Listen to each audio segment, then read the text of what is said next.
Iya mbak, gua tahu kalau si mbaknya ini bayar, gak minta. Dan gak ada yang bilang kalau si kakaknya ini yang bikin konten minta, gak ada. Cuman masalahnya nih gara-gara kontennya kakak, si mbak dan emasnya itu kena SP.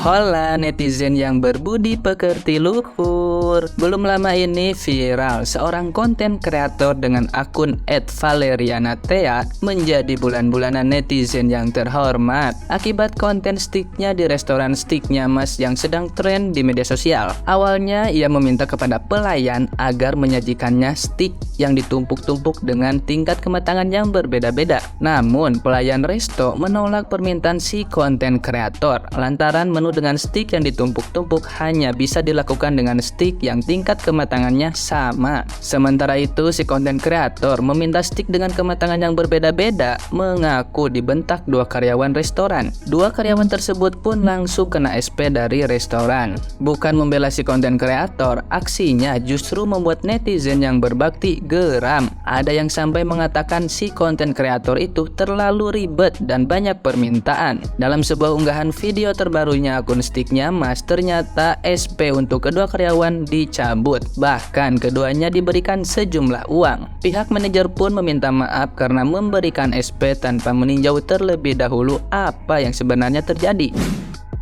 Assalamualaikum warahmatullahi wabarakatuh. Sebelumnya saya di sini ingin menyampaikan klarifikasi terkait dengan konten saya sebelumnya. Klarifikasi ini saya buat karena sudah terlalu banyak berita yang simpang siur. Pertama, di sini saya ingin menyampaikan kalau saya bukan konten kreator makanan, di mana saya membuat konten tersebut berdasarkan dengan pengalaman pribadi saya makan di sana. Kedua, di sini saya ingin menyampaikan proses pemesanan orderan saya. Pertama, saya datang ke restoran tersebut. Saya memesan menu stick 5 tumpuk yang sudah ada di menu dengan harga 350.000 dengan tingkat kematangan medium. Namun mbaknya datang ke saya dan nanya lagi, ini medium semua kak? Terus saya jawab, emang bisa beda-beda gitu. Terus ketika saya tanya kayak gitu, mbaknya bilang, bisa, tanpa menjelaskan nanti datangnya akan terpisah. Ketika piring pertama datang dengan 2 tumpuk stick, saya tanya lagi ke mbaknya karena jujur saya juga kurang paham gitu dan saya baru pertama kali ke sana. Saya tanya lagi ke mbaknya, kok terpisah mbak gitu, karena saya memang nggak paham kan. Terus mbaknya menjelaskan ke saya, iya kak, karena tingkat kematangan yang berbeda jadi takut customernya bingung. Dan saya menyampaikan lagi ke mbaknya, nggak apa-apa deh mbak, karena saya juga mau sekalian bikin konten gitu. Dan mbaknya langsung menyampaikan mungkin pesan saya ke pihak kitchen gitu. Dan yang bikin saya kaget di sini sebenarnya bentakannya itu gitu. Kenapa pihak kitchen itu membentak mbaknya gitu. Padahal sebenarnya bisa disampaikan dengan cara yang lebih baik lagi gitu. Karena saya juga akan paham. Dan akhirnya mbaknya datang ke saya dan menjelaskan, maaf kak nggak bisa. Saya terima dan saya bilang, oh yaudah nggak apa-apa mbak, karena saya jujur aja sudah terlanjur tidak enak juga sama mbaknya, ngerasa bersalah juga, jadi saya minta maaf ya mbak gitu, karena mbaknya harus dibentak di depan umum yang dimana suaranya itu lumayan kencang sampai terdengar ke meja saya gitu. Ketiga, terkait dengan SP, sebelumnya saya di sini juga minta maaf kepada Mas Aikal yang sebelumnya sempat terkena SP, karena jujur aja sistem pemberian dan pencabutan SP itu di luar dari kontrol saya. Jadi saya mohon maaf sebelumnya, tapi semoga dengan video klarifikasi yang saya buat bisa membuat semua pihak lebih tenang dan juga menjadi pembelajaran bagi kita semua. Sekian klarifikasi dari saya, semoga kita semua bisa menjadi pribadi yang lebih baik. Wassalamualaikum warahmatullahi wabarakatuh. Pihak restoran pun berterima kasih atas dukungan dan saran dari banyak pihak serta netizen yang tersayang. Nah, gimana nih menurut netizen yang tercinta? Silahkan berkomentar ya. Ya lo gregetan banget. Itu daging tinggal lo tumpuk aja gak sih? Selesai. End of story. Kedua, ini POV gue sebagai juru masak nih. Gue kebayang itu lagi buka puasa, rush hour, lagi rame-ramenya. Teriak-teriakan, berantem sama anak servis tuh udah hal yang biasa. Bener gak anak-anak kitchen? Emang kerja di kitchen in general pun kayak bikin kita tuh jadi sumbu pendek ya teman-teman ya. Jadi sebenarnya bukan a new thing kalau kita nih anak kitchen terkenal suka bentak-bentak dan berantem sama anak servis gitu. Cuma ya karena sialnya itu kan kayak kedai biasa gitu kan. Jadi bukan yang kayak kitchen ketutup, konsepnya jadi kayak open kitchen ala-ala Hell's Kitchen. Jadi kalau bentak-bentakan kedengeran tuh semuanya. Tapi kayak ya udahlah, maksud gue kayak yang dibentakkan anak servisnya gitu loh, emang udah makanan sehari-hari. Makanya biasanya orang-orang yang kerja di servis itu orang-orang yang kuat dan sabar ngadepin orang kitchen yang galak-galak, jujur. Mbak Valeri, lagi-lagi perkara konten creator yang review makanan. Mbak Valeri, gue jelasin ya, melalui sudut pandang seseorang yang pernah bekerja di resto. Yang pertama itu, kenapa mungkin ya pihak dari kitchennya menolak untuk permintaan Mbak Valeri itu, yang karena di saat buka puasa itu adalah rush hour, waktu-waktu yang dimana posisinya itu sedang crowded, lagi rame-ramenya dah tuh. Makanya dia menolak permintaan dari Mbak Valeri. Yang kedua, kemungkinan memang karena pesanannya nggak bisa disajikan seperti yang Mbak minta, entah karena kematangan daging yang berbeda bisa mempengaruhi satu sama lainnya, ataupun karena hal lainnya. Yang ketiga, kenapa pihak kitchennya ngomongnya agak ngebentak atau teriak, itu di kitchen biasanya berisik, suara kompor, suara kongseng-kongseng spatula, lain sebagainya, atau suara mesin yang lainnya dah. Jadi mereka itu ngomong emang terbiasa ngomong kencang. Mungkin di telinga orang-orang kitchen itu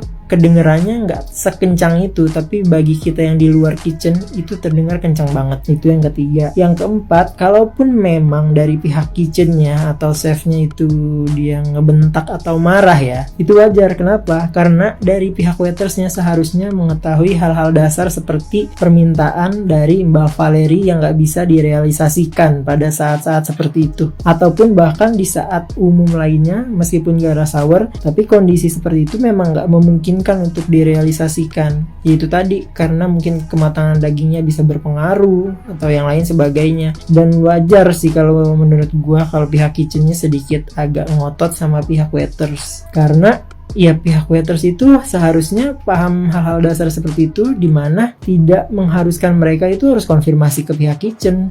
Mereka tuh harus memberi jawaban atau bisa menjawab sendiri permintaan dari pihak customer. Ataupun kalau mereka misalnya nggak mampu atau nggak bisa, seenggaknya mereka konfirmasi dulu ke pihak supervisornya atau manajer restoran yang in charge di situ. Jadi kalau misalnya Mbak Valeri menyalahkan dari pihak kitchennya begini begitu, Mbak belajar dulu deh soal perdapuran atau soal sesuatu yang tentang resto. Kasihan loh Mbak, mereka kena SP. Nah, Mbak Bater itu adalah orang yang pengen bikin konten tapi nggak sesuai sama ekspektasinya. Nah, tapi sekarang viral sih gara-gara karyawan yang di komplain itu kena SP. Oke. Terus gue sekarang ini ngebahas deh sama orang-orang yang pengen review tuh, tujuannya sebenarnya pengen review atau pengen konten gitu loh. Kalau memang pengen review ya udah review tempatnya, review makanannya, rasanya kayak gimana kayak gitu. Tapi jangan sampai kalau lo punya masalah yang gak sesuai sama ekspektasinya, lo sebarin di sosial media. Kenapa nggak lo langsung ngomong aja ke pihak manajemennya, bla bla bla bla bla. Kan kalau viral kayak gini kan kasihan gitu, nyampe kena SP si karyawannya kayak gitu sih. Ini buat semuanya coba untuk lebih hati-hati aja dalam segala hal yang harus dilakuin. Kan kalau gini kan banyak bundernya, jadi banyak orang tahu juga gitu loh. Ya walaupun zaman sekarang apa-apa harus viral dulu baru bertindak gitu kan. Mbak, saya mau nanya, kenapa dirimu nggak menanyakan terlebih dahulu kepada waitersnya apakah kalau pemesanan steak dengan tingkat kematangan yang berbeda-beda bisa ditumpuk 5? Soalnya Mbak tuh nggak bilang apa-apa, cuma minta tingkat kematangannya beda-beda, terus dikirim, terus Mbak baru nanya bisa ditumpuk nggak? Terus sih saran aja sih. Tadi juga lihat tuh karyawannya minta maaf dan di SP1. Kasihan Mbak. Saran saya Mbak ke ownernya dan say sorry. Karena menurut saya Mbak juga ada kesalahan di sana. Karena Mbak nggak nanya di awal. Salam dari Sapulidi. Aduh Neng, gara-gara lu pengen stick ditumpuk, karyawannya kena bentak, hampir kehilangan pekerjaan. Gue kasih saran aja deh Mbak, kalau lu itu mau ditumpuk sticknya, aku tumpuk sendiri aja, lu kan ada tangan. Kalau di restoran tersebut gak ada stick yang ditumpuk, jangan kau minta-minta. Kau harus menghargai dong resepinya sesuai resepi yang ada di restoran itu. Jangankan kau suka-suka kau mau apa kok harus diturutin. Kalau saya sebagai bos, saya mesti membela pekerja, bukan gue membela pelanggan. Pelanggan memang raja, tapi kalau gak ikutin peraturan di restoran, gak banget gue hormati. Iya Mbak, gue tahu kalau si mbaknya ini bayar, gak minta. Dan gak ada yang bilang kalau si kakaknya ini yang bikin konten minta, gak ada. Cuman masalahnya nih gara-gara kontennya kakak, si mbak dan emasnya itu kena SP. Yang sebenarnya kalau menurut gua ya, si emasnya ini bilang ke mbak waitersnya ini nggak ada maksud marah-marah juga, karena di kitchen itu panas dan posisinya lagi buka puasa, lagi hektik-hektiknya. Biasanya anak kitchen itu jarang banget yang ngomongnya tuh lembut. Gue belum nemu tuh. Maksudnya mungkin kalau lagi ngobrol lembut ya, tapi kalau misalkan lagi ada kerjaan, mereka tuh ngomongnya tuh rada teriak dikit. Maksudnya itu biar kedengeran sama si mbak waitersnya. Ya gini ya woi, lo lagi hektik nih, lagi ribet di dapur. Mana suara anak kitchen, suara di kitchen itu kan berisik ya, tang teng ya, wajan apa segala macam kan berisik. Kalau lu ngomongnya pelan, kemungkinan tidak terdengar oleh mbak waitersnya. Kan nyampe-nyampe kalau misalkan si emasnya ngomongnya pelan, si mbaknya kemungkinan aja si mbak emasnya ini juga belum buka gitu kan. Kalau misalkan dia ngomongnya pelan, si mbaknya pendengarannya kurang, kadang-kadang kan kita juga suka ya nggak kedengeran gitu. Jadi maksudnya si emasnya ini ngomong rada keras sedikit itu bukan karena biar si kakaknya yang beli ini nih denger, enggak, tapi tuh biar mbak waitersnya itu denger. Dan biasanya anak waiters dan anak kitchen itu udah sahabatan, udah bestian. Kalau misalkan mereka ngomong keras-keras itu bukan karena marah, tapi ya karena emang biar kedengeran aja, bukan karena apa-apa. Nah kalau misalkan sekarang posisinya kayak begini nih, si emas sama mbaknya kena SP gara-gara kesalahpahaman sih sebenarnya menurut gua. Si mbaknya nih ngerasa kan dibentak ya sama emasnya ini gitu, ngerasa kalau misalkan emasnya ini ngomong keras ini biar si kakaknya ini denger, padahal itu sebenarnya nggak gitu. Kalau misalkan udah kejadian si emas sama mbaknya di SP kayak gini, siapa yang mau tanggung jawab? Cuman perkara konten stick 5 tumpuk yang sebenarnya kita sendiri bisa ngelogika sebelum pesan. Kayak lu pesan kue ya kan, yang satu mateng, yang satu setengah mateng, yang satu nggak mateng. Kalau misalkan ditumpuk jadi satu, itu kira-kira merubah rasanya tidak? Nah, di logika aja. Makanya kadang-kadang kita tuh kalau minta request nih dipakai, jangan jadi pajangan ya mbak. Kalau kayak gini merugikan orang lain, mohon maaf.